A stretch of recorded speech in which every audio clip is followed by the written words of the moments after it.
ਆ ਰਹੀ ਸਾਡੀ ਬੇਗੋ ਇੱਥੇ ਬੈਠੀ ਆ। ਮੈਂ ਅੰਦਰ ਕੈਮਨ 'ਚ ਜਾਊਂਗਾ ਤੇ ਮਗਰ ਹੀ ਆਜੂ ਮੇਰੇ।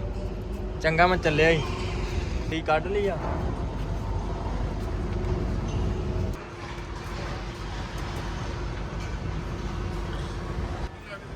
ਉਹ ਨਿਕਲ ਕੇ ਤਾਂ ਚੜ ਗਈ।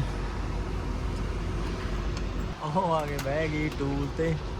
ਹੁਣ ਆ ਜੂਗੀ ਇੱਥੇ ਇਹਦੇ ਉੱਤੇ ਆ ਗਈ। ਉਹ ਆ ਗਈ ਜੋ ਆ ਗਈ।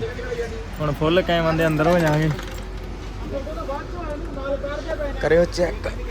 ਹੋ ਗਈ ਬਾਰੀ ਤੇ, ਬਾਰੀ ਤੇ ਬਹਿ ਗਈ ਆ।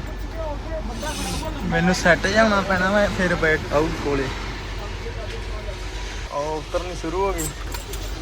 ਆਹ ਆ ਗਈ। ਆ ਲਓ ਜਵਾਕਾਂ ਤਰ੍ਹਾਂ ਪ੍ਰੇਮ ਕਰਦੀ ਆ। ਜਵਾਕਾਂ ਤਰ੍ਹਾਂ